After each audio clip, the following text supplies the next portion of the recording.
Caio e Bruna pareciam destinados um ao outro.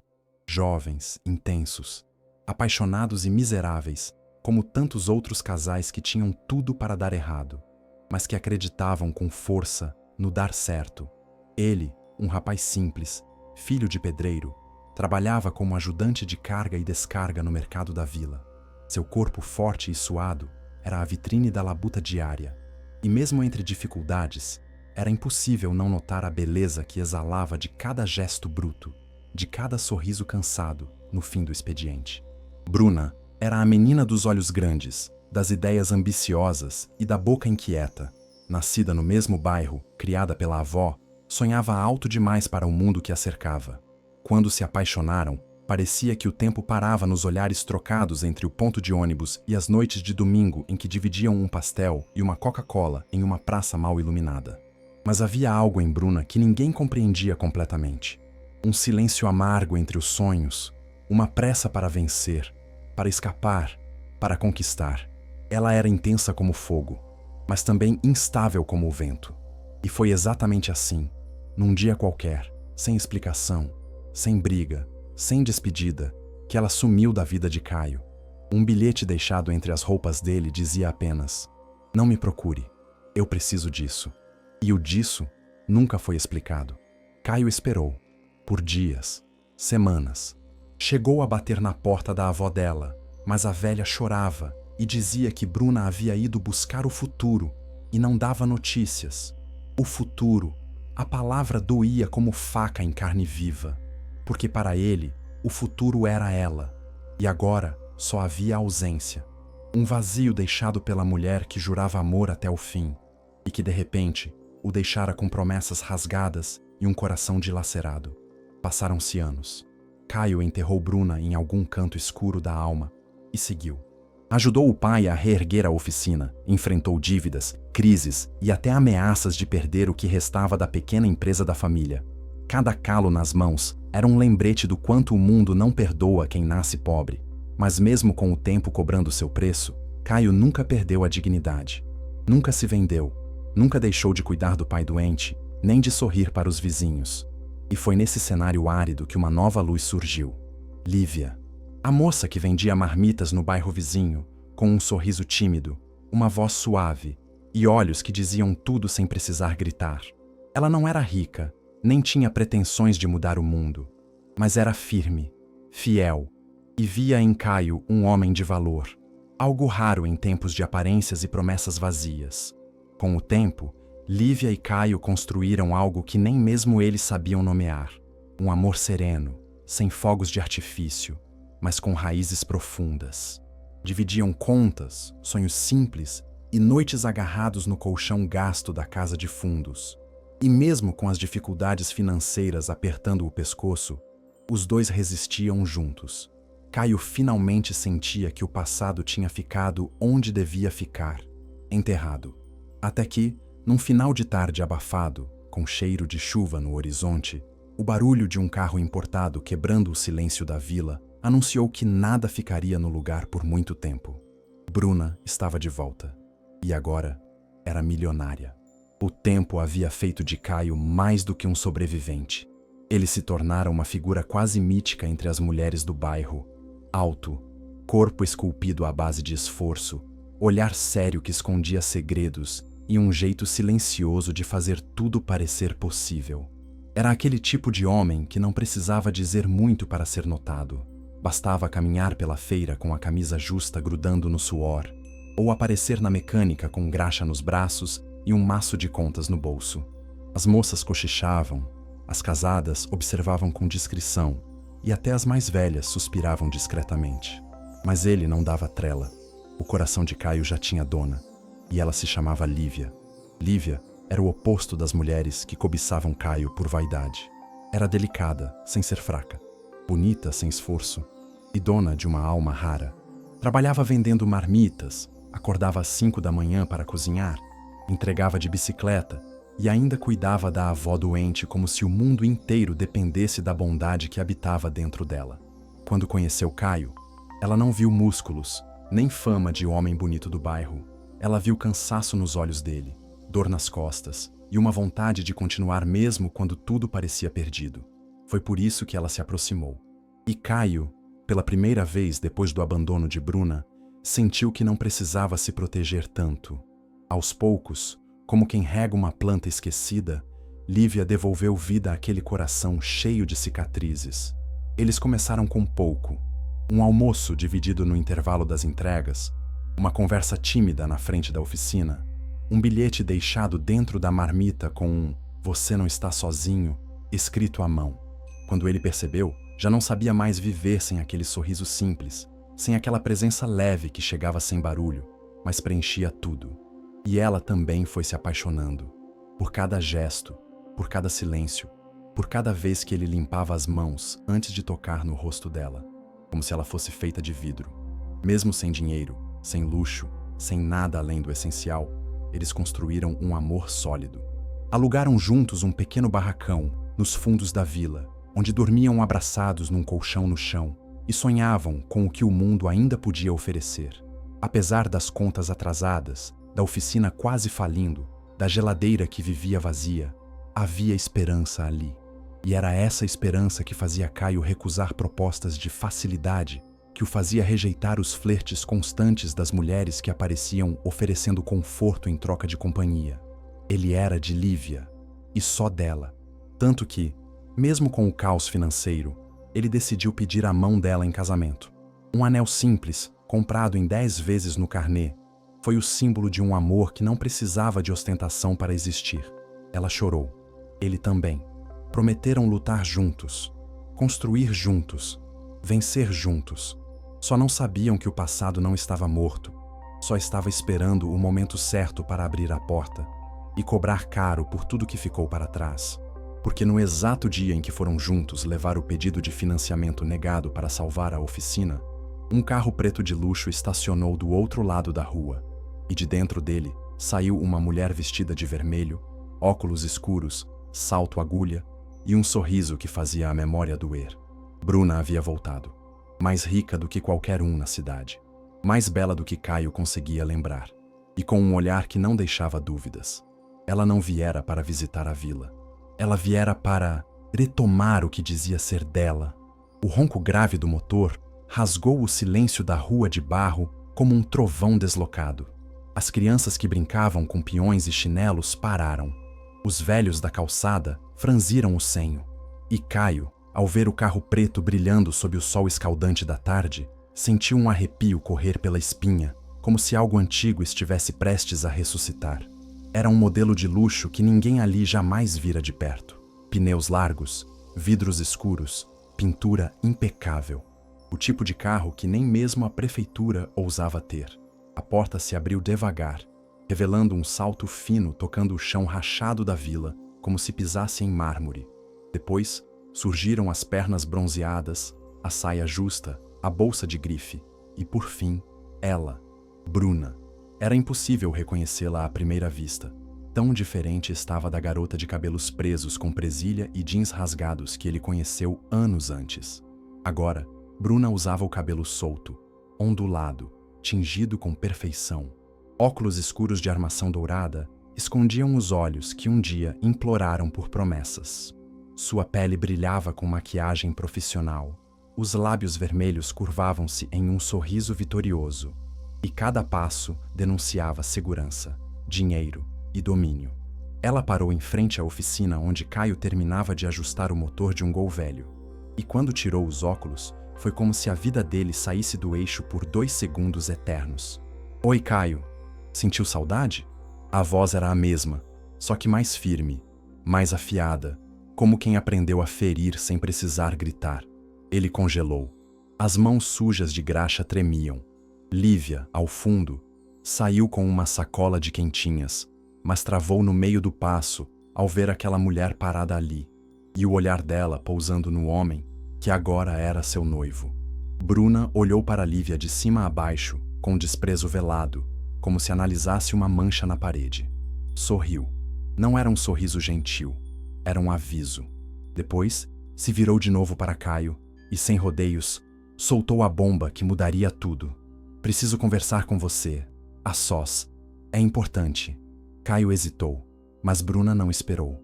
Voltou para o carro e, com um gesto, fez sinal para que ele entrasse. Como quem hipnotiza a presa com brilho e poder, ela sabia exatamente o que estava fazendo. Lívia tentou esconder o incômodo, mas os olhos dela entregaram o medo que nascia ali. Medo de que o passado, mesmo enterrado, ainda tivesse força para destruir o presente. Caio respirou fundo, limpou as mãos no pano sujo e entrou no carro. O silêncio entre os dois era tenso, carregado de perguntas. E enquanto o veículo deslizava pelas ruas estreitas da cidade, rumo a um restaurante luxuoso na parte alta da zona urbana, Bruna apenas sorria, como quem carrega um trunfo fatal. No restaurante, tudo exalava riqueza. Os talheres pesados, os garçons de luvas, o cardápio em francês. Caio se sentia um intruso naquele universo, com sua camisa simples e o cheiro de óleo ainda grudado na pele. Mas Bruna estava à vontade. Parecia ter nascido ali. Pediu um vinho caríssimo. Falou da nova vida, dos negócios que abrira, das viagens que fizera. Depois, sem tirar os olhos dele, disparou. Ganhei na loteria. 120 milhões. Investi, tripliquei. Tenho imóveis, ações, poder. E sim, eu ainda penso em você. Caio não respondeu. A mandíbula travada, os punhos cerrados. Bruna então inclinou-se sobre a mesa, aproximou os lábios do ouvido dele e sussurrou. Quero você de volta, mas não como antes. Agora é do meu jeito. Eu salvo a empresa do seu pai. Dou o que for preciso. Mas você termina com aquela marmiteira e volta pra mim. Ou deixo vocês assistirem tudo desmoronar. A proposta caiu como bomba. Não era só uma tentativa de reconciliação. Era chantagem. Era poder jogado na cara com frieza. Caio se levantou, o sangue fervendo, a raiva apertando o peito. Mas Bruna, impassível, terminou o vinho como quem saboreia uma vitória antecipada. Pensa bem, Caio. Tô te oferecendo o mundo. Só depende de você. Ele saiu dali cambaleando. Não sabia o que era pior. A indecência da proposta ou o medo de que, para salvar sua família, ele realmente não tivesse escolha. Caio voltou para casa como quem carrega uma bomba prestes a explodir. O rosto endurecido, o peito arfando e a culpa latejando como uma ferida recém-aberta. Lívia estava lá, sentada na cadeira de plástico da varanda, com as pernas cruzadas e os olhos firmes no horizonte. Ela não perguntou nada. Sabia que, quando o silêncio grita daquele jeito, é porque as palavras já não dão conta do estrago. Caio entrou, lavou o rosto, trocou de roupa, mas continuava suando frio. Tentava encontrar alguma forma de contar o que havia acontecido sem quebrar o frágil castelo de confiança que os dois haviam construído com tanto sacrifício. Horas depois, já à mesa, com arroz requentado e feijão quase frio, ele finalmente falou. Sem floreios, sem rodeios. Contou tudo, desde a chegada de Bruna até a proposta suja feita no restaurante. Disse que não aceitou, mas também não negou que ficou tentado. Afinal, a empresa da família estava à beira da falência, o pai adoecendo e as contas acumulando como poeira em dia seco. A cada palavra dita, o rosto de Lívia se fechava como quem assiste a um pesadelo em câmera lenta. Quando ele terminou, ela não gritou. Apenas colocou os talheres sobre o prato, levantou-se devagar e disse com a voz embargada: Se você tá pensando em aceitar, me avisa, porque eu não fico para ver. E então ela foi para o quarto, fechou a porta e por horas só se ouviu o som abafado do choro tentando ser escondido por trás da parede fina. Caio dormiu no sofá, sem sono, sem paz, sem chão. No dia seguinte, Lívia já não estava. Sumira antes do sol nascer, levando apenas uma mochila e o anel de noivado deixado sobre a mesa da cozinha. Nenhum bilhete, nenhum aviso, só ausência. Os dias seguintes foram um tormento. Caio tentou ligar, procurou por ela nas rotas de entrega, falou com vizinhos, mas ninguém sabia de nada. Enquanto isso, Bruna voltava a aparecer com mais frequência. Mandava mensagens, presentes, até flores para na oficina, como se pudesse comprar afeto com perfume caro e frases decoradas. Caio resistia, mas cada vez que a conta de luz chegava, cada vez que o pai tossia sangue no pano sujo, cada vez que a oficina perdia mais um cliente, a proposta maldita voltava a ecoar na cabeça dele com mais força. Até que, Num dia de desespero absoluto, com os funcionários indo embora e o banco ameaçando tomar as máquinas, Caio desabou. Chorou escondido dentro do carro, socou o volante até sangrar as mãos e então fez a ligação que jurou nunca fazer. Atendeu com a voz rouca. Bruna, a proposta ainda tá de pé? Do outro lado, o sorriso dela era quase palpável. Sempre esteve. Naquela noite, ele foi até o apartamento dela. Um duplex luxuoso, com vista para a cidade, cheiro de lavanda e móveis que mais pareciam obra de arte. Ela o recebeu com um vestido preto justo, taça de vinho na mão e um brilho vitorioso nos olhos. Caio estava destruído por dentro. Não havia desejo, só cansaço. E foi nesse clima de derrota e resignação que ele aceitou as condições impostas. Mas antes, com a voz embargada pela dor e o orgulho ferido, ele fez uma exigência. Se eu vou vender minha alma, então quero uma coisa em troca. Quero que você venha comigo à oficina. Quero que olhe nos olhos do meu pai e diga que vai salvar a empresa. E ele não vai morrer falido. Você quer me ter? Então vai encarar de frente o que restou da minha dignidade. Bruna hesitou por um segundo, mas depois sorriu. Sabia que tinha vencido. E quando uma mulher acredita que já dominou todas as peças do tabuleiro, é porque não imagina que o checkmate ainda está por vir. Os dias que se seguiram foram como viver em um pesadelo desperto. Caio, agora envolto em uma saia de decisões forçadas, via sua dignidade escorrendo por entre os dedos como graxa morna de motor gasto. Ele havia cedido, sim, não por fraqueza, mas por desespero. Pela oficina do pai, pelas dívidas que cresciam como praga, pelo medo de ver o último pedaço do legado da família desabar sob os escombros da pobreza. Bruna, triunfante, fez exatamente como ele exigiu. Foi até a oficina. Desceu de salto alto e vestida com um sobretudo de couro caríssimo, como se estivesse indo a um desfile, e apertou a mão trêmula do pai dele, com uma simpatia falsa que escorria nos cantos da boca. Disse que faria um investimento, que salvaria o negócio em troca de uma parceria afetiva renovada com Caio.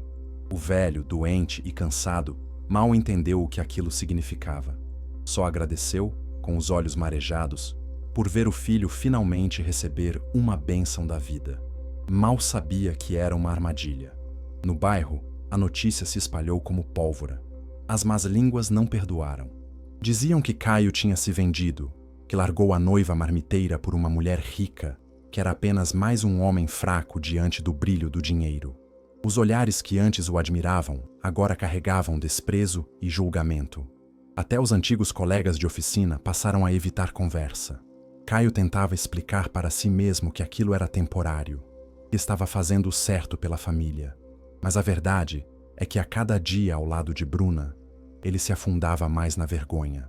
Ela tratava tudo como um jogo. Postava fotos dos dois em jantares caros, fazia questão de andar de mãos dadas em shoppings luxuosos e constantemente provocava. Não sente falta dos nossos velhos tempos? Agora sim você tem a vida que merece. Mas não havia vida ali. Só aparência. Caio dormia em um quarto de hóspede. Recusava qualquer toque dela e passava noites em claro, encarando o teto, perguntando onde foi que perdeu a si mesmo. E enquanto isso, Lívia seguia desaparecida. Ele vasculhou redes sociais, mandou mensagens, foi até a casa da avó dela, mas ninguém sabia onde ela estava. Era como se tivesse sumido do mundo. E esse silêncio doía mais do que qualquer palavra. Era o castigo invisível que o acompanhava a cada amanhecer. A única coisa que o mantinha de pé era a oficina. A injeção de dinheiro de Bruna realmente reerguera o negócio. As contas foram pagas, as máquinas consertadas e os antigos clientes começaram a retornar. Seu pai, mesmo doente, recuperou parte do brilho nos olhos ao ver os motores funcionando de novo. E Caio se agarrava a isso como náufrago em pedaço de madeira. Como se salvar o legado da família fosse suficiente para justificar o naufrágio emocional que ele enfrentava por dentro. Só que o coração não se engana por muito tempo. E o corpo começou a cobrar. Insônia, enjoo, crises de ansiedade, perda de apetite. Era como se estivesse sendo corroído lentamente por uma vida que não lhe pertencia. Bruna, por outro lado, parecia cada vez mais confortável com a nova reconciliação. Começou a falar em casamento, em filhos, em viagens internacionais. Mas Caio se mantinha frio, ausente, distante. Até que, em uma noite de festa de negócios, com empresários influentes, ela o apresentou como meu futuro marido. E ele congelou. Não respondeu, não sorriu. Apenas se afastou e foi embora sem olhar para trás. Naquela noite, bêbado e desesperado, ele pegou o carro e saiu dirigindo sem rumo, gritando sozinho dentro do veículo, esmurrando o volante, até parar em frente à praça onde, anos antes, dividia um pastel e um refrigerante com Bruna, quando tudo era real, quando ainda havia amor. Foi ali, sentado no banco de cimento sujo e molhado pela garoa, que ele finalmente entendeu. Resistir já não era suficiente. Estava prestes a perder tudo, não só a mulher que amava, mas também a si mesmo. E naquele instante, jurou que encontraria Lívia, mesmo que tivesse que revirar o mundo, mesmo que fosse tarde demais. Lívia estava escondida no único lugar onde Caio jamais procuraria, a cidade vizinha, na casa de uma prima distante que lhe devia favores antigos. Levou consigo apenas a mochila surrada, algumas roupas, o caderno de receitas das marmitas e o que restava de dignidade após o que considerou a maior humilhação de sua vida. Durante semanas, evitou qualquer menção ao bairro anterior, bloqueou todas as redes sociais, ignorou mensagens, recusou ligações. Seu corpo ainda doía, não de pancadas, mas de abandono. Ela não era ingênua. Sabia que o dinheiro da ex-namorada de Caio era uma arma, e também sabia que um homem pressionado pode cometer erros. Mas ver o homem que ela amava entrar no carro daquela mulher sem sequer olhar para trás foi um golpe que nenhuma palavra poderia curar. E então, ela fugiu. Não para se esconder, mas para não implodir. Passou a vender marmitas em outro bairro, silenciosa, com o mesmo sorriso profissional, mas sem brilho nos olhos. As noites eram longas, os dias ainda mais pesados. A dor vinha em ondas, às vezes um choro no banheiro, às vezes um soluço no meio da rua, às vezes um vazio que nem lágrimas conseguia preencher. Mas mesmo ferida, Lívia não odiava Caio. Era isso que mais doía. Ainda o amava.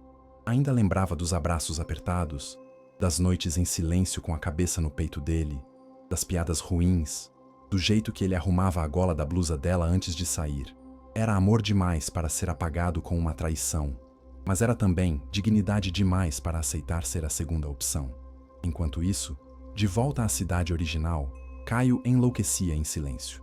Contratou um detetive particular, buscou pistas, ligou para todos os contatos possíveis. Mas Lívia estava fora do mapa. Ninguém sabia onde ela morava, onde vendia, por onde andava. Cada dia sem notícias era como mais um tijolo no túmulo do amor que ele próprio havia enterrado com as próprias mãos. A presença de Bruna se tornava cada vez mais sufocante. Ela controlava os horários dele, as contas bancárias, os compromissos sociais. Caio se sentia como um prisioneiro de luxo, bem vestido, cercado de conforto, mas algemado por dentro. Em um dos dias mais cinzentos daquele inferno emocional, Bruna surgiu com uma ideia, uma viagem para o exterior. Disse que seria um recomeço, uma lua de mel antecipada, uma forma de virar a página. Ele recusou, com firmeza. Pela primeira vez, levantou a voz. Disse que não se casaria, que não amava mais, que nunca mais amaria Bruna. Ela riu. Riu com desprezo. Disse que ele estava confuso, que era grato demais para admitir. Mas ele não recuou.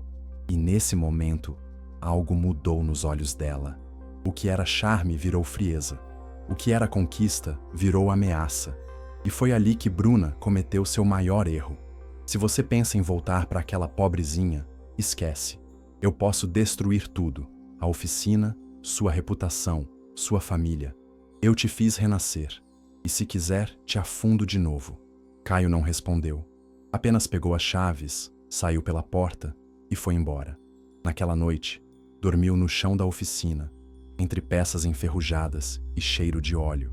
Chorou como criança, encolhido, sozinho, e decidiu que não importava o preço. Iria encontrar Lívia e reconquistar a mulher que ele nunca deveria ter perdido. Antes de romper de vez com Bruna, Caio tentou mais uma cartada. Voltou ao apartamento dela, o mesmo onde tantos silêncios gritavam mais alto que qualquer palavra, e, com os olhos vermelhos e a alma despedaçada, tomou a taça de vinho da mão dela, jogou fora com um só movimento e disse: "Eu aceito ficar com você, mas com uma condição." Bruna, sentada no sofá com as pernas cruzadas, arqueou uma sobrancelha com falsa surpresa. Sabia que ele voltaria. Estava convencida de que Caio era agora uma marionete pendurada nas cordas do desespero. Mas o que ele disse em seguida arrancou o sorriso do rosto dela. "Quero que você me ajude a encontrar a Lívia. Quero que ela veja com os próprios olhos no que eu me transformei. Quero que ela ouça da sua boca que venceu, que destruiu o que havia entre nós. Você quer me ter? Então prove que não tem medo dela." Bruna ficou em silêncio por alguns segundos. O pedido era inusitado, humilhante até, mas ela era orgulhosa demais para demonstrar desconforto. Deu uma risada curta, venenosa, e respondeu: "Quer me usar como desculpa para enterrar esse passado? Tudo bem, vamos atrás da sua ex. Mas depois disso, Caio, você vai esquecer esse nome. Vai tirar essa mulher da sua vida como quem arranca uma erva daninha." Eles partiram no mesmo dia. O detetive particular que Caio contratara tinha conseguido finalmente uma pista. E Bruna, agora participando como cúmplice, fez questão de usar seus recursos para acelerar tudo. Ela queria assistir à derrocada emocional da rival. Queria vê-la quebrada, vingada. Lívia havia sido localizada em uma feira simples na cidade vizinha, vendendo marmitas perto de uma escola pública. Caio reconheceu de longe os gestos: o avental sujo, o cabelo preso com grampos improvisados e aquele sorriso disfarçado de normalidade. O mesmo sorriso que o salvara tantas vezes do abismo. Ele sentiu o coração colapsar no peito, os olhos arderem e os joelhos quase cederem. Bruna desceu do carro antes dele, foi na frente. Lívia estava de costas, entregando uma marmita a uma professora. Quando se virou e deu de cara com a mulher que destruiu sua vida, a expressão de surpresa se misturou com um nojo contido. Bruna, com superioridade, apenas sorriu e disse em tom debochado: "Vim agradecer. Graças a você, ele está comigo." Lívia permaneceu calada, firme, como quem encara um predador sem demonstrar medo. Só depois de alguns segundos, respondeu: "Você pode ter o corpo dele, a alma, nunca." E então, Caio apareceu, tremendo, vulnerável, quebrado. Se ajoelhou na calçada, em meio a farelos de empada e cheiro de óleo de fritura. Chorou, implorou. Disse que errou, que fez tudo errado, que vendeu a própria alma por medo de perder a única coisa que dava sentido à vida. Ela. Lívia, por um momento, não soube o que fazer. O mundo inteiro assistia. Bruna encarava a cena com fúria crescente. E então a bomba explodiu. Lívia tirou o avental, jogou-o no chão e disse: "Se você quer consertar o que destruiu, vai ter que começar do zero, sem dinheiro da sua amante rica, sem joguinhos, sem orgulho. Me prove que ainda é aquele homem que comia pastel comigo no banco da praça." E virou as costas. Foi embora andando. Não chorou, não gritou. Apenas deixou ele ali, ajoelhado diante da própria ruína. E Bruna não suportou. Perdeu o controle. Gritou com ele. Esmurrou o carro. Rasgou o vestido. Chamou ele de lixo. Disse que ele era um ingrato, um miserável, um cão sem dono. E foi nesse momento que Caio viu. Ela nunca o amou. Nunca quis amor. Só quis vencer, ter o troféu. E agora que ele se recusava a ser posse, ela mostrava os dentes da verdadeira fera que escondia por trás das joias. Caio voltou para a cidade, sozinho. Recomeçou na oficina. Vendeu parte dos equipamentos para quitar o que podia. Dispensou a ajuda financeira. Decidiu reconstruir com as próprias mãos. E passou a guardar o avental de Lívia como lembrança do que precisava reconquistar. Não com promessas, mas com ações. Ele não queria piedade. Queria merecer de novo. Bruna nunca foi apenas ambiciosa. Ela era estratégica, silenciosa, fria. E, acima de tudo, carregava dentro de si uma ferida que ninguém sabia. Durante anos, a narrativa que contou a todos era que deixara Caio por necessidade, por falta de perspectivas, por querer crescer. Mas a verdade, guardada a 7 chaves, era muito mais suja. Bruna havia roubado dinheiro da própria avó. Um valor pequeno, mas suficiente para fugir da vila e tentar a sorte em apostas ilegais, jogos clandestinos e círculos de especulação financeira de moral duvidosa.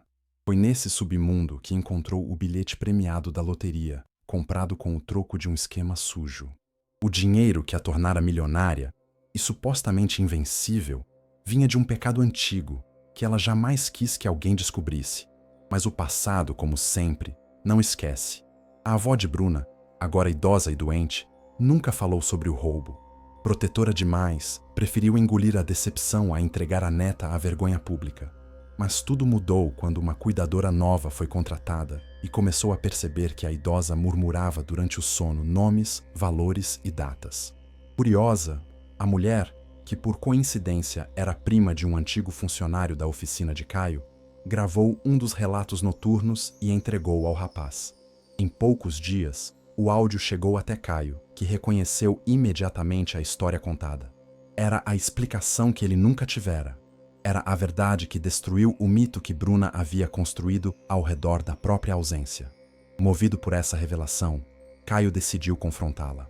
Foi até o escritório luxuoso que ela mantinha no centro financeiro da cidade. Bateu a porta sem marcar hora e entrou sem pedir licença. Ela estava no telefone, negociando uma fusão milionária, mas perdeu o sorriso ao ver o olhar dele. Caio jogou o celular sobre a mesa, com o áudio já rodando, e se encostou na parede. Por 2 minutos intermináveis, a voz da avó preencheu a sala. Ela pegou da caixinha do meu remédio, foi embora dizendo que voltava, nunca mais voltou, até ganhar na sorte grande. Bruna ficou pálida. As mãos tremeram. Tentou negar. Tentou dizer que a avó estava senil, que era invenção, manipulação, mentira. Mas Caio já não se abalava com as desculpas dela. Pela primeira vez, ele a encarou como ela realmente era. Não uma mulher rejeitada e vingativa, mas uma criança mimada, que usava o dinheiro como disfarce para a sujeira da alma. Ela perdeu o controle, gritou, ameaçou processar, destruir tudo o que ele tinha. Mas dessa vez, ele não cedeu. Disse apenas uma frase antes de sair. Você comprou tudo, menos o direito de mentir para sempre. Nos dias que seguiram, o áudio se espalhou. Rapidamente, veículos locais passaram a investigar a origem da fortuna de Bruna. Denúncias surgiram. Antigos envolvidos em esquemas escusos começaram a falar. Investigações foram abertas. Advogados foram acionados. E o império de aparências que Bruna erguera com tanto orgulho começou a ruir como um castelo de cartas sob vento forte. Enquanto isso, Caio se afundava no trabalho. A oficina estava de pé, mas frágil. Os clientes voltavam devagar, e ele fazia questão de atender cada um pessoalmente, com humildade e suor. Não aceitava mais ajudas. Não procurava Lívia. Sabia que ainda não estava pronto. Era como se esperasse o momento certo, o reencontro que não nasceria da pressa, mas da transformação real. E esse momento, embora distante, parecia mais próximo a cada parafuso apertado, a cada motor restaurado, a cada nova noite de sono com a consciência limpa. Do outro lado, Bruna enfrentava os tribunais. Foi exposta na imprensa, virou manchete, perdeu contratos. O dinheiro começou a escoar. A conta bancária já não era intocável. Os amigos sumiram. Os convites pararam. E a mulher que um dia prometeu o mundo em troca de um sim, agora andava de cabeça baixa, presa às consequências da própria mentira. E pela primeira vez, Caio sentiu que havia justiça no mundo. Não a justiça fria dos juízes, mas a que vem quando a verdade, por fim, encontra espaço para respirar. Lívia havia recomeçado a vida do zero, mas não com revolta ou raiva. Ela sabia que para renascer era preciso deixar de mirar o passado como se ainda houvesse salvação ali. Sua nova rotina era silenciosa, simples, cheia de batalhas invisíveis que só ela conhecia. Acordava cedo, preparava as marmitas com amor, entregava cada uma com um sorriso leve e genuíno, mesmo que por dentro ainda existisse um campo de ruínas. Nos momentos mais difíceis, lembrava das mãos de Caio entrelaçadas nas suas, das noites em que ele a abraçava depois dos turnos longos, das conversas sussurradas no escuro. E depois, se forçava a não lembrar mais. Ela sabia. Não podia viver na sombra de algo que talvez nunca voltasse a ser o que foi. Foi nesse processo de reconstrução que conheceu Samuel, um enfermeiro calmo, reservado, com olhos de quem já havia perdido muito, mas que ainda sabia sorrir com verdade. Ele era gentil sem forçar intimidade, e desde o primeiro atendimento à avó de Lívia, fez questão de mostrar que se importava. Não com palavras, mas com gestos, comprando os remédios quando ela esquecia, ajudando com o andador, limpando as feridas sem pressa. E assim, sem saber, foi também tratando as feridas de Lívia. Ela relutou no começo. Achava que jamais conseguiria sentir algo verdadeiro por outro homem. Mas Samuel não pedia nada. Só oferecia presença. E aos poucos, Lívia começou a baixar a guarda. Não por carência, mas por perceber que havia homens que não amavam apenas quando lhes convinha. As conversas começaram com amenidades. Depois vieram as confidências. Ele contou sobre a perda da irmã, sobre a infância difícil, sobre os sonhos interrompidos. Ela falou de Caio, não com rancor, mas com um tipo de dor madura, resignada. E Samuel, ao invés de se aproveitar da fragilidade dela, respeitou cada silêncio, cada recuo, cada memória. Era diferente, profundamente diferente, e isso assustava. Lívia se pegava sorrindo sozinha após os encontros, e ao mesmo tempo se repreendia. Não posso, ainda penso no Caio, mas o tempo, como sempre, tem seu próprio jeito de curar. Em uma tarde nublada, enquanto chovia fininho e o cheiro de terra molhada invadia a janela, Samuel levou um bolo caseiro para ela. Sentaram-se na varanda. Não houve declaração, nem promessas, apenas um silêncio confortável. E então ele disse: "Não tô aqui para apagar ninguém. Só queria te lembrar que você ainda pode ser amada, sem precisar sofrer para isso." Essas palavras ecoaram em Lívia com mais força do que gritos. Eram simples, mas vinham de um lugar honesto. Ela não respondeu, mas naquele dia, pela primeira vez, deixou que ele encostasse a cabeça no ombro dela. Foi um gesto pequeno, mas naquele contexto, significava um mundo. Era o primeiro passo para um novo amor. Um amor que não precisava de glamour, nem de dinheiro, nem de heroísmo. Um amor possível, humano, vivo. Enquanto isso, a cidade que deixaram para trás continuava girando. Caio seguia em seu luto particular. Reconstruía a oficina, reconquistava a confiança dos clientes, reatava laços com o pai. Mas por dentro, sabia, estava perdendo Lívia. E talvez merecesse isso. Talvez aquele fosse o preço justo por ter cedido à chantagem. Mas o que ele ainda não sabia é que a vida estava prestes a colocar os dois frente a frente mais uma vez. E nenhuma das escolhas anteriores importaria tanto quanto o que eles fariam desde daquele momento em diante. O nome de Caio, que um dia fora sussurrado nas esquinas como sinônimo de esforço e simplicidade, agora circulava nos corredores do poder como o homem que recusou uma fortuna por dignidade.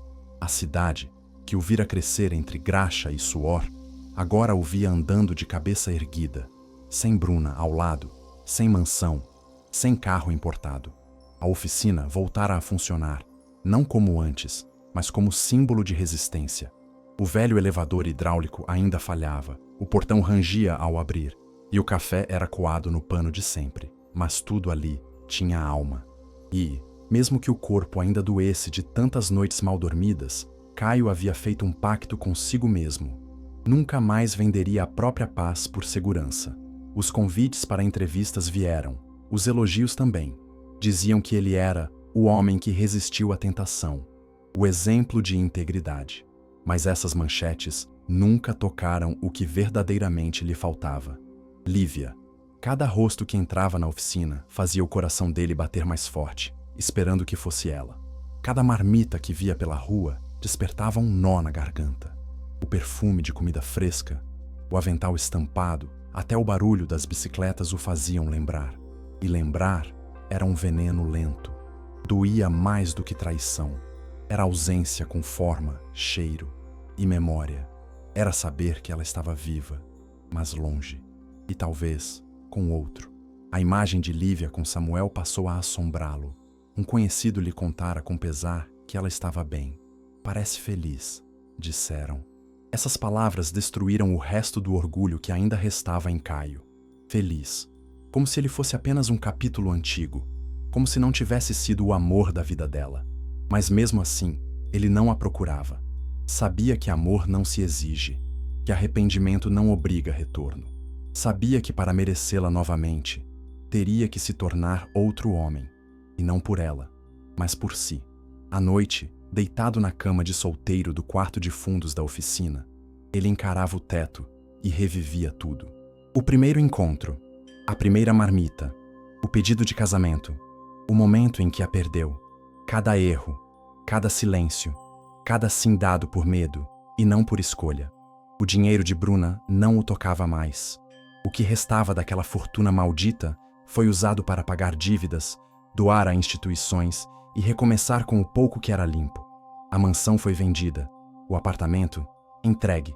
Caio optou por ficar com o que podia carregar nas mãos e no peito: a oficina, a história e a culpa. Bruna, por sua vez, estava desaparecendo dos noticiários. Seu nome já não era relevante, sua influência se esfarelava, sua imagem estava arranhada demais para se recuperar. Ela partiu para o exterior, tentando reconstruir sua reputação entre desconhecidos.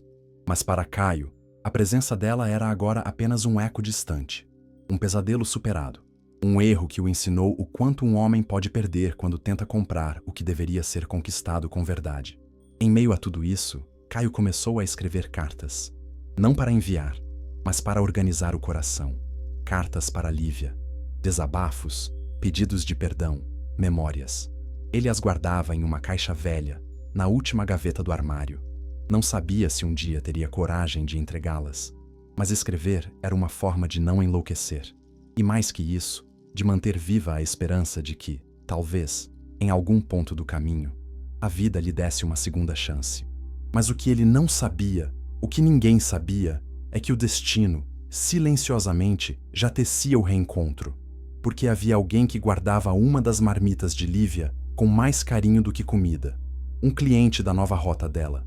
Um cliente que também era amigo de Samuel e que, numa tarde qualquer, por descuido ou coincidência, soltaria uma frase que mudaria tudo. Você sabia que aquela moça da marmita foi noiva do Caio, da oficina? E então o silêncio se tornaria barulho, e o passado uma estrada de volta. A frase dita de forma inocente pelo cliente da marmita foi como um fósforo aceso em barril de pólvora. Samuel congelou. Até aquele momento, ele sabia que havia um Caio no passado de Lívia, mas não imaginava que fosse o mesmo homem, que vira estampado em capas de revista como o ex-noivo da herdeira da loteria. Aquela descoberta criou dentro dele um dilema silencioso. Ele não queria ser mais um homem a competir por espaço no coração de uma mulher ferida.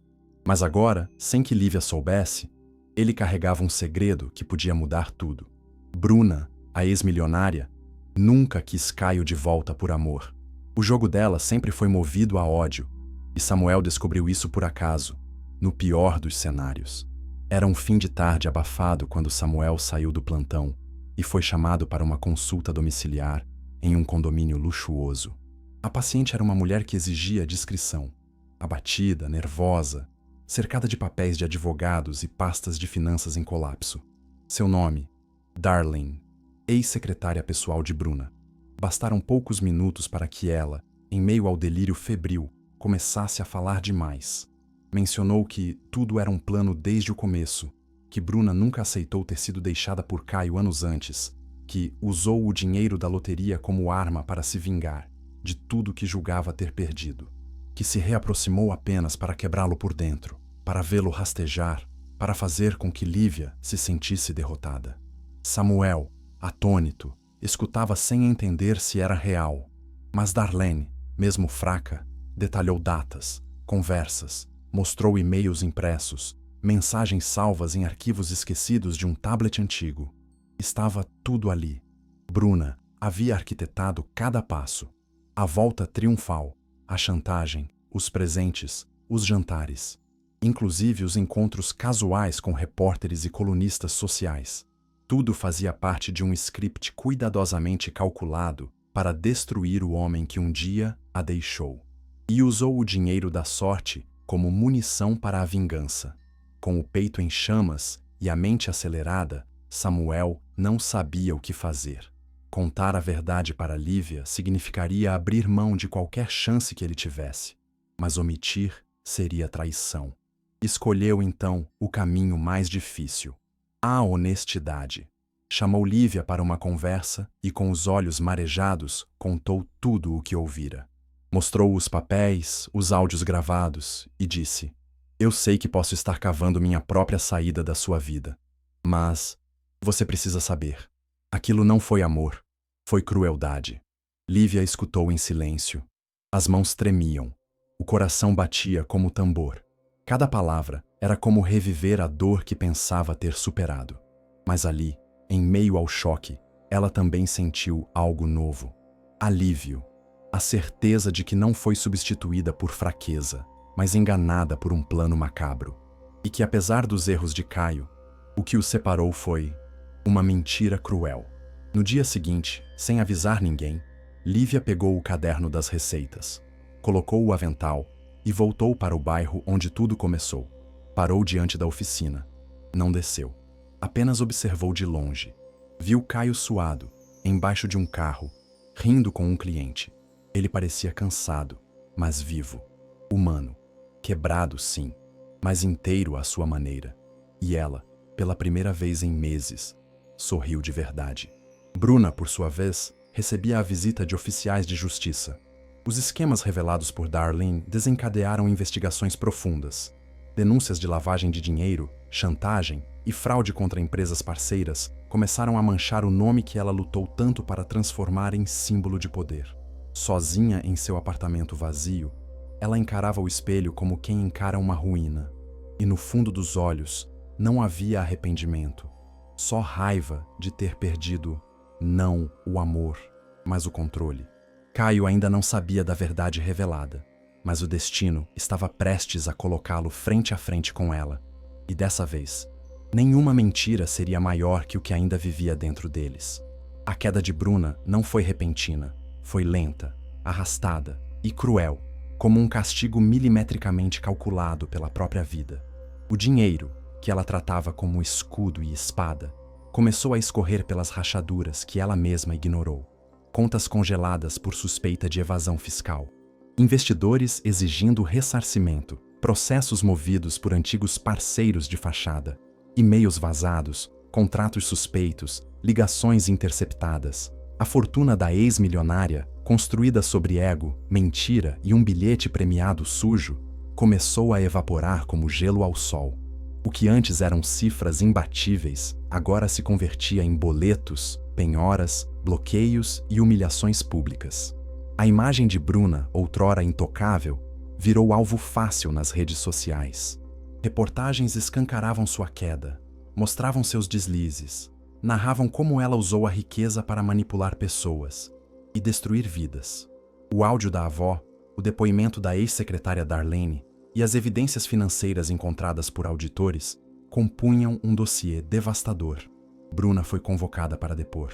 Teve que sair pela porta dos fundos do prédio onde um dia reinava. E ao sair, encarou câmeras, microfones, repórteres sedentos. Pela primeira vez, não havia salto, maquiagem, nem sorriso vitorioso. Apenas o semblante de quem entendeu que o mundo cobra caro de quem finge ser maior que a verdade. Enquanto ela afundava, o mundo de Caio subia, mas não com luxo, e sim com reconquista. A oficina prosperava lentamente, com clientes que voltaram por confiança. O nome dele, antes sujo por boatos, foi lavado com suor. E mesmo sem saber do colapso de Bruna, Caio sentia, no ar, no clima, na própria leveza do peito, que algo havia mudado. À noite, ainda escrevia cartas para Lívia, mas agora, algumas delas tinham sorrisos entre as linhas. E mesmo que nunca fossem entregues, eram confissões sinceras de um homem que havia aprendido o preço da mentira e o valor do arrependimento. Do outro lado, Lívia acompanhava tudo em silêncio. Leu as notícias, viu os vídeos, escutou os áudios. E com cada nova revelação, o nó no peito afrouxava. Ela não desejava o mal de ninguém, nem celebrava a ruína alheia. Mas era impossível não sentir uma justiça silenciosa se cumprindo. Não por vingança, mas por equilíbrio. E quando soube que a oficina estava de pé novamente, e que Caio rejeitara os contratos fáceis, oferecidos por empresários curiosos, soube. Ele estava mudado. Certo dia, Ao entregar uma encomenda extra de marmitas para um novo cliente, recebeu uma caixa simples, de papelão, sem remetente, sem nome. Dentro, um maço de cartas, todas com a caligrafia que ela conhecia de cor, a letra de Caio, o cheiro de oficina, as palavras nunca ditas. Eram desabafos rasgados, confissões sinceras, pedidos de perdão que não imploravam retorno, apenas reconhecimento. E em cada frase, um pedaço da alma dele. Ele falava de amor, mas não cobrava retribuição. Falava de dor, mas não se fazia de vítima. Falava de saudade, mas aceitava a possibilidade de nunca mais tocá-la. Lívia chorou, por horas, não pelas lembranças, mas pelo que se renovava dentro dela. As cartas diziam mais do que qualquer discurso. Diziam que Caio era, enfim, homem suficiente para não tentar conquistá-la com promessas, mas com verdade. Ela não respondeu de imediato. Guardou tudo, leu e releu. Precisava ter certeza de que sua entrega não seria, mais uma vez, depositada em mãos que vacilam. Mas algo já estava decidido. Ela o veria novamente. E dessa vez, os dois estariam limpos. Enquanto isso, Bruna era intimada judicialmente a devolver parte dos bens adquiridos com fraude. Perdeu a cobertura, os carros, os móveis de design, até o celular de última geração. Restou-lhe um quarto de hotel barato, algumas roupas de marca e o espelho. Um espelho cruel que agora mostrava não só a falência financeira, mas a falência moral de quem usou o amor como arma.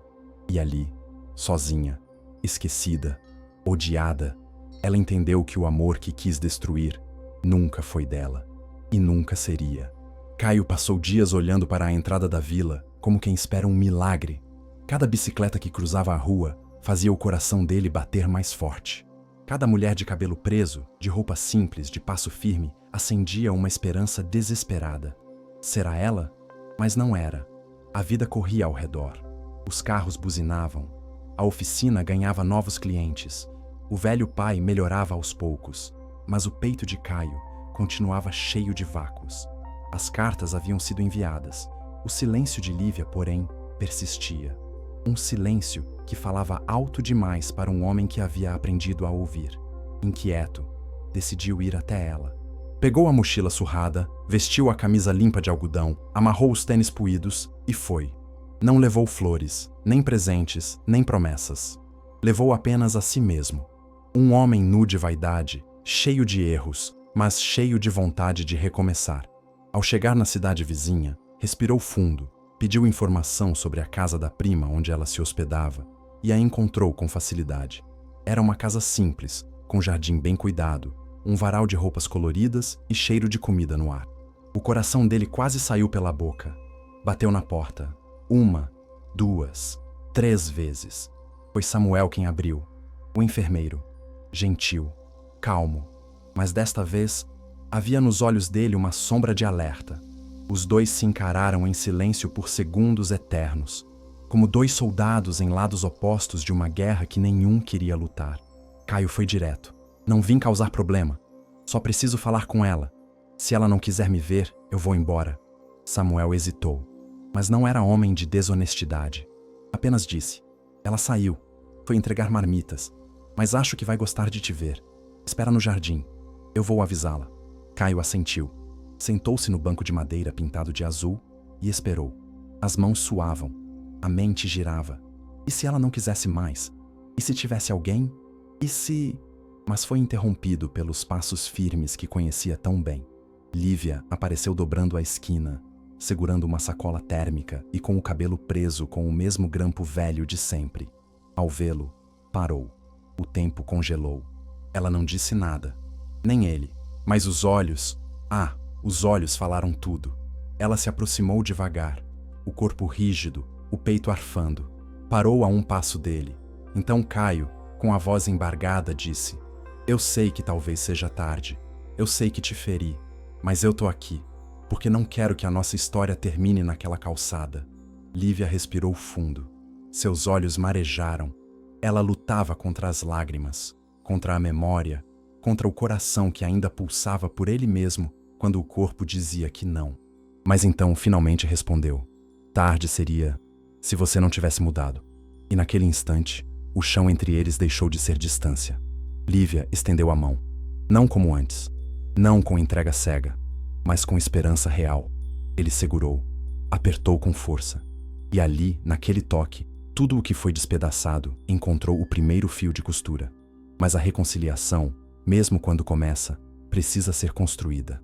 Ela o convidou para entrar. Sentaram. Conversaram por horas. Ele contou tudo. Do colapso, das cartas, da oficina, da decisão de viver limpo. Ela ouviu, perguntou, chorou, sorriu. E ao final, disse: "Não sei se vou conseguir te amar como antes, mas sei que ainda existe amor aqui. E se você estiver disposto a fazer dar certo, eu tô também." Caio não respondeu com palavras. Apenas se levantou, caminhou até ela e a abraçou como quem volta para casa depois de uma guerra. E pela primeira vez, em muito tempo, os dois respiraram aliviados. Não pelo fim das dores, mas pelo começo de algo novo. Reconstruir o amor é mais difícil do que se apaixonar, porque amar no começo é mergulho, mas perdoar é trabalho. E foi exatamente isso que Lívia e Caio decidiram fazer. Trabalhar, não em silêncio, não com promessas vazias, mas com gestos concretos, com escuta, com entrega e com a coragem de enfrentar os escombros que ficaram entre eles. O perdão, antes visto como algo impossível, começou a surgir não como um evento isolado, mas como um processo diário. Caio se mudou para um quartinho alugado perto da nova casa de Lívia. Não insistiu em dividir o teto. Preferiu mostrar a cada dia que estava ali por amor, não por conveniência. E não queria voltar ao que eram. Queria construir o que nunca foram. Ele a acompanhava nas entregas, não como parceiro, mas como ajudante. Segurava as sacolas pesadas, limpava as tampas sujas, sorria para os clientes e dizia: "Bom apetite", como se aquele mundo fosse o que sempre quis, e talvez fosse, porque ao lado dela, até a rotina mais simples ganhava cor. À noite, sentavam na calçada, dividiam café com pão e lembravam das versões antigas de si mesmos. Riam das brigas, das gírias, das gambiarras que faziam para economizar gás, mas também choravam. Caio não tinha medo de se mostrar frágil, e Lívia não tinha vergonha de admitir que ainda sentia medo de confiar. Mas o perdão, esse milagre lento, acontecia ali, no cotidiano, no toque leve, no silêncio confortável. Os dias se passaram, e os sinais de transformação se tornaram incontestáveis. Caio, antes dominado por orgulho e impulsos, agora era um homem que escutava mais do que falava, que parava para ajeitar o lençol da avó dela, que lavava a louça sem ser pedido, que recusava elogios porque entendia que arrependimento não se redime com medalha, mas com constância. Lívia, por sua vez, baixava as defesas. Passou a convidá-lo para os almoços, a deixá-lo cozinhar, a rir das piadas ruins. E quando viu, já falava a gente de novo. Como quem entende que o amor não é sobre nunca cair, mas sobre quem segura sua mão depois da queda. Foi então que algo inesperado aconteceu. O pai de Caio, que já estava com a saúde recuperada, resolveu vender parte da oficina e abriu um pequeno negócio de peças com o filho. Queria começar algo novo, longe das memórias doloridas, e convidou Lívia para participar, como sócia. Ela, relutante no início, aceitou. Sabia que aquilo selava não apenas um novo ciclo profissional, mas uma nova vida. A empresa cresceu, a clientela dobrou, e o nome da família voltou a ser sinônimo de honestidade. Enquanto isso, a história de Bruna se tornava nota de rodapé nos jornais. Sem dinheiro, sem aliados, sem poder, ela desapareceu da cena pública. Muitos diziam que foi para o interior cuidar da avó, outros que partiu para o exterior em busca de anonimato. Caio nunca mais quis saber, não por desprezo, mas porque finalmente aprendera a deixar o passado no lugar onde pertence, no passado. E então, numa tarde de sábado, depois de mais uma entrega de marmitas, Caio parou diante de Lívia, segurou suas mãos e disse: "Eu não quero mais ser o homem que te perde. Quero ser o homem que fica." Ela não respondeu com palavras, apenas o abraçou, forte, inteiro, com lágrimas nos olhos e um alívio no peito. Ali, naquele abraço, havia tudo o que a vida tentou destruir, mas não conseguiu. O perdão tinha vencido, não como um gesto heróico, mas como uma decisão diária. E ali, sem plateia, sem glamour, sem espetáculo, só amor verdadeiro. Eles recomeçaram. O tempo passou sem pressa, como deve ser quando o amor amadurece depois da tempestade. Meses se transformaram em estações, e com cada mudança de clima, Caio e Lívia escreviam um novo capítulo da vida a dois. Não havia luxo, não havia ostentação, mas havia o que muitos jamais conseguem conquistar: paz. A oficina ia bem, o novo negócio de peças prosperava, e o pequeno restaurante caseiro de Lívia, nascido da marmita, começava a ganhar fama. Clientes viajavam de longe para provar sua feijoada, seus bolos com gosto de infância, seu café passado com carinho. O nome dela virou marca, mas mais que isso, virou sinônimo de recomeço. Foi numa tarde de céu limpo e brisa morna que tudo mudou. Caio havia saído cedo, dizendo que precisava resolver um problema com fornecedores. Mas, na verdade, estava tramando algo com a ajuda do pai, de Samuel, que se tornara um amigo sincero, e até de alguns antigos vizinhos. Quando Lívia chegou ao restaurante, encontrou tudo escuro. Achou que fosse queda de energia, mas assim que empurrou a porta, luzes de velas acenderam, música suave preencheu o ar, e uma fileira de pétalas de rosas indicava o caminho até os fundos do salão. Ali, entre luzes quentes, uma mesa decorada com simplicidade e charme, e a presença das poucas pessoas que realmente importavam, estava Caio, vestido com a camisa azul que ela adorava, os cabelos alinhados e um sorriso que trazia nos olhos toda a vulnerabilidade de quem ama sem reservas. Ele segurava uma caixinha pequena, sem luxo, sem anel de diamante, mas com algo que carregava mais valor do que qualquer joia. Um par de alianças de prata, feitas com o mesmo material que usava na oficina. Simples, rústicas, reais. Você me perdoou, me devolveu a vida e me ensinou o que é amor de verdade. E agora, eu não quero te perder nunca mais. Casa comigo, Lívia. Não para começar tudo de novo, mas para continuar o que a gente nunca terminou. Lívia, que já chorava antes da pergunta acabar, não respondeu com palavras. Apenas se ajoelhou com ele, colocou a mão sobre o peito dele e assentiu com um beijo demorado. O restaurante, que tantas vezes foi palco de dores silenciosas, agora ecoava aplausos, risos e promessas. Os dois se casaram ali mesmo, sem cartório, sem padre, sem protocolo. Só amor. Um amor que resistiu à pobreza, à humilhação, à mentira, ao abandono. Um amor que foi arrancado, estraçalhado e ainda assim sobreviveu. Depois do beijo de sim, Caio ergueu Lívia nos braços como quem carrega o próprio coração. E enquanto giravam devagar ao som de um violão simples, as luzes das velas tremulavam como testemunhas silenciosas de um milagre moderno. Não havia convidados famosos, não havia fotógrafo profissional, mas havia verdade, havia fé. Havia dois sobreviventes que entenderam, depois de tudo, que a maior riqueza da vida é amar e ser amado, mesmo depois de ter errado. Bruna nunca mais foi vista. Alguns dizem que reencontrou a própria avó e vive hoje cuidando dela em silêncio. Outros, que partiu em busca de si mesma, longe do país. Pouco importava. A história dela, embora parte do passado, já não definia o presente.